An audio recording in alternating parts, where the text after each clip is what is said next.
5 kilometre distance. This is often the first goal most newbie runners are going to make when they come into the running world, and it's often used as a benchmark to compare the abilities of different runners. Now, when it comes to this distance, from my point of view, there's 4 key things that you guys can do that's going to help you drastically improve your time and catapult yourselves into those top percentiles. And even if you don't want to get into those top percentiles, it's going to make you feel better, it's going to make you run faster, and you're probably just going to see overall improvements in your fitness. First thing that you guys can do is to incorporate a fast interval and speed session into your workout routine, and I would do this on a weekly basis.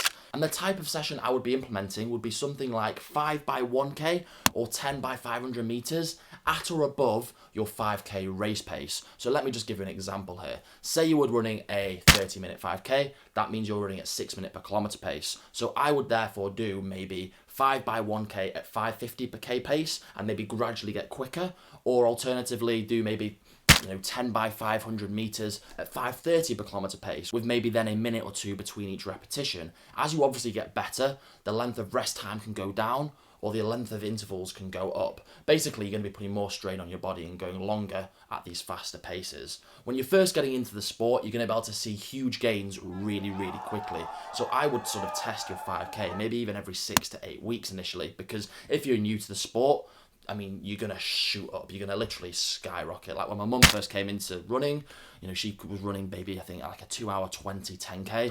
Within 2 months, 3 months, she was running, an hour and a bit. So she literally took an hour off her time that quick. So it is very drastic. And so obviously the sessions are therefore going to be changing because there's no point staying at the same session when you're improving, if that makes sense. The key to your success is consistency, week in, week out, and being able to hit and sort of understand the sessions that you're doing. So this for me is a really key point.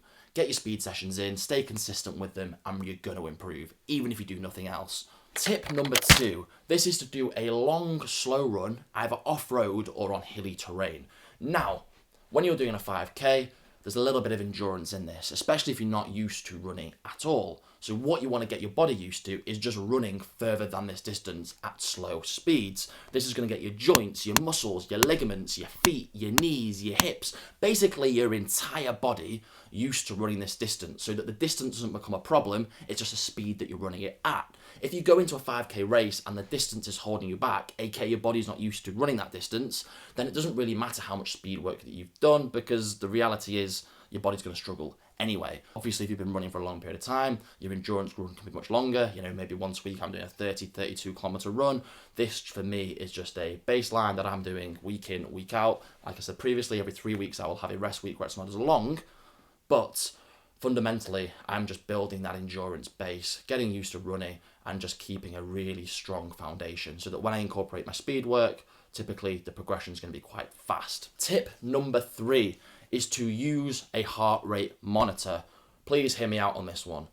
So typically what's going to happen when you're racing a 5k is your heart rate spikes very, very quickly. If it spikes too much and you get too far into that red zone, you're not going to be able to stay consistent with the pace you're holding. So there's a degree to which you have to base the pace you're running off your heart rate and the sort of max capacity you can go at. Let me just give you an example. If my max heart rate when I'm running is, let's just say 204, if I set off and in the first 200 meters, my heart rate's hitting that cap, I am going to struggle tremendously with the rest of this race because I've gone off too hard, I've redlined, and it's only going to go downhill from there. You need to make sure that initially your heart rate is building, but it's not hitting that capacity. It's just below that, so you can maintain, your body, your heart can maintain that level of intensity for that period of time. As you get towards the end of the race, of course you might redline, but it's a matter of can you hold on or not. If in that first kilometre you're feeling very, very, very, very, very shit, and you feel like you're going to have a heart attack, you've gone off too fast, and that's where a heart rate monitor comes in. It keeps you in check, it makes you understand where your body is functioning at, and it's a good tool to use, although sometimes, obviously, it doesn't react straight away. So let's just say you push really hard, it might take 30-40 seconds for your heart rate to respond to that, so it can be off by a little bit, but regardless of that, I just see this as a good tool to use. And if you use it in your training sessions, for example your interval sessions, you're going to typically get a good idea of what said heart rate feels like. So for example, if you're doing your 1 kilometer reps and your heart rate is at 190 and you're struggling tremendously and it's really, really painful, you therefore know that at that 190 heart rate, you're reaching your max capacity. So then in a race, when you hit that 190, you're like, okay, cool, either I need to be at the finish line pretty soon or I need to back off a little bit. And then finally, tip number 4, for me, I would put some form of strength and mobility exercises in around sort of your feet, your knees and your hips. Typically, this is where people are going to pick up niggles, things like plantar fasciitis, Achilles tendonitis. Look, there's a plethora of different things you can get, runner's knee, etc., etc., etc. But by strengthening these specific areas, you're going to make them far more resilient and less susceptible to typical running injuries. And as I say, at the beginning, consistency is key. So just throwing in a strength routine once a week, once every 10 days is going to do you wonders, especially when you're getting into the sport. When you're getting into running, your body is not used to running.